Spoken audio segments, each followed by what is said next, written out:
What's up, guys? Tonight we're gonna have pierogies with bacon, onions, and sour cream.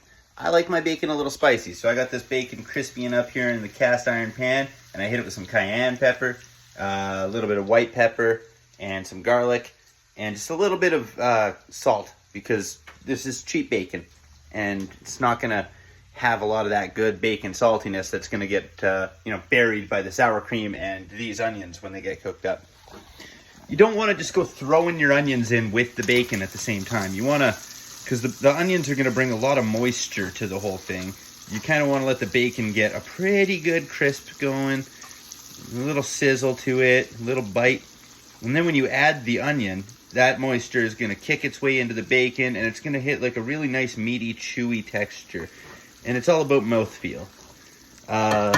We're going to be boiling our pierogies in a wok today.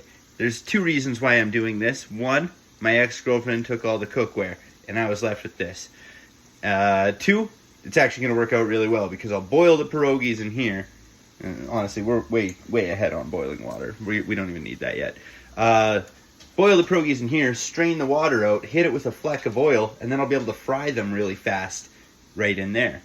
That should all time out just about perfectly. And yeah, thanks for tuning in. That's what I'm having for dinner. All right, next, we're gonna chop up these onions. I got my water turned down. I got my bacon relatively close to crispy. We could turn that back up for a second.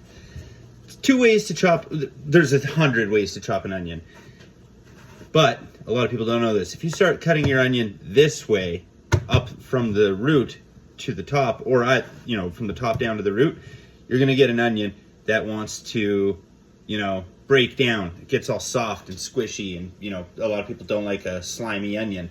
So if you take that onion and instead chop it this way, and you don't need, I'm not doing diced. I like a nice stringy onion, so we're just gonna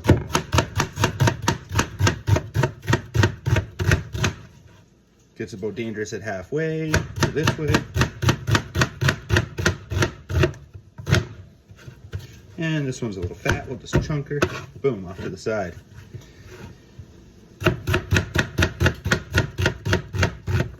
But the way, when you slice an onion up from the root like this, you just get a better texture. It'll get soft on the outside, still be crispy on the inside. And just top quality. Mouthfeel is like 40% of what you're eating. A lot of people are like, you've heard this, I don't like the texture of that. There's ways to cook things and prepare things so they don't have a shitty texture. You just have to learn about it a little. Onions on top of the bacon. We're not going to worry about mixing that around. This moisture is all going to drop down into that. It's going to be fine. Try not to worry about it. Just let it sweat. Gives us enough time to, little pro tip. You can get the grease off of your tongs by just dunking them in the water you're about to use. This works with pasta, all sorts of shit, You stir up your pasta sauce, and then you want to set down the ladle, or whatever you're using, just swoosh it around in the water. A little bit of that sauce is not going to hurt your pasta water. And put a little bit of that pasta water back in your sauce. These are coming along nicely. The water is almost back up to a boil. There's the pierogies. Only the best, I think if you're going to have something, you should go for the best version of it. So that's why I went with Western Family potato and onion. Yeah, I'm sure there's better pierogies, but these ones aren't bad. Rolling boil. Pierogies in. Splash water everywhere. And, I'm going to probably take this for my fucking work lunch tomorrow. God damn it, one pierogi hit the floor. Fucking cinematography on this asshole. Fuck. Fucking sticky ass. Fucking. Alright, we got all the pierogies into the water without a hitch. Nothing went wrong. Babies have been boiling for maybe almost a full minute.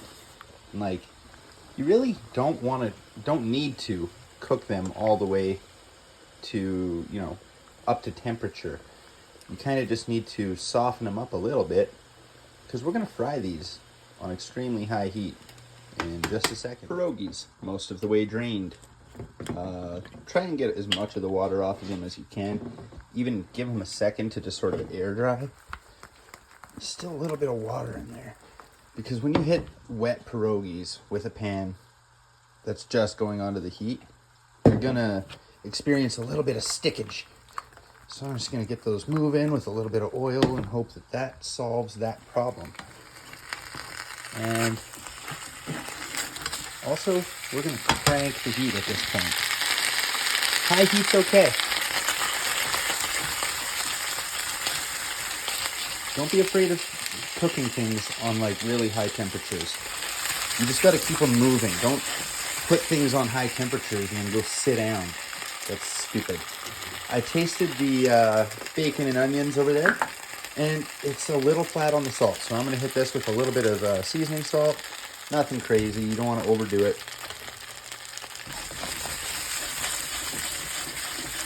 And just keep them moving. They're gonna try and stick every once in a while, so give them a second to stick, and then the heat will lift the pierogies off of the pan. Just like when you're grilling. Starting a little fire. Moment of full disclosure. I've never actually cooked pierogies in a wok before, and this is a pretty hefty pile. But I think we're getting there. See, we're getting some nice browning there. The last little thing I'm gonna do here, I'm gonna crank the heat on the onions and the bacon. There's a lot of grease going on in there. It's bacon grease, so it's mostly just delicious flavor. But I'm gonna let it rip for a second, and I'm gonna hit it with a special little something extra. I just burnt the pierogies a little. That's fine. They're done. Those are off the heat. I'm never gonna get all sides cooked. Boiled pierogies are pretty good too. There'll be a few crispy ones in the mix.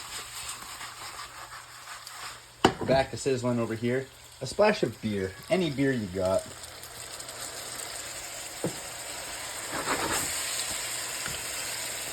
Give it a little stir. Alcohol is flavor. Every great dish has a little bit of alcohol in it. Alfredo, hit it with a little white wine when you're making, before you hit it with the heavy cream or whatever you do. If you make Alfredo out of a jar, then don't talk. All we really got left is to plate these cocksucking pierogies and put a little sour cream on top. I'll check in when I'm done that. All right, if you're still tuned in, this is what we got. There's some crispy parts on these pierogies. They're not overly crispy the whole way. A little sour cream. I like to just sort of take a scoop of it and throw it on the pierogies, and then another scoop and throw it on the pierogies, and then I'll take a scoop of it and throw it on the pierogies, and then I'll throw a scoop of it on the pierogies, and I'll just sort of like work that around a little bit, kind of make it a thing, a congealed mess. And it doesn't look like much, but I gotta tell you, the smell coming off of this is legendary. What do you think, Simon? Smells pretty good? It smells pretty good. Bong apple tea.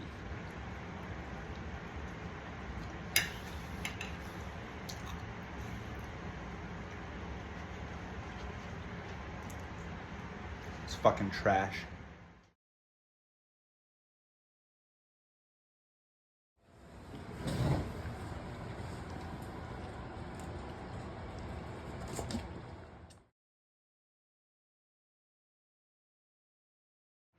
It's certainly not trash.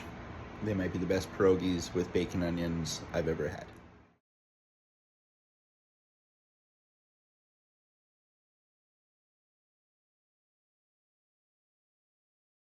This was pretty good. But those pierogies was pretty good. I love those pierogies so much, my lovely little doggy Simon. Did you love those pierogies too? I actually forgot to mention, the reason I added beer, flavor's one thing, but like the bacon renders down into the bottom of that cast iron skillet, and it leaves like a little bit of a fond, it's called, like that crust that sits there. The onions get in there and they soften it all up a little bit, and it prepares that fond to be lifted. Then the beer comes in and just totally washes the onions and the bacon fond off of the bottom of the pan and turns all that leftover grease into like just a delicious consistency. It's like some sort of fantastic slop. Can't explain it.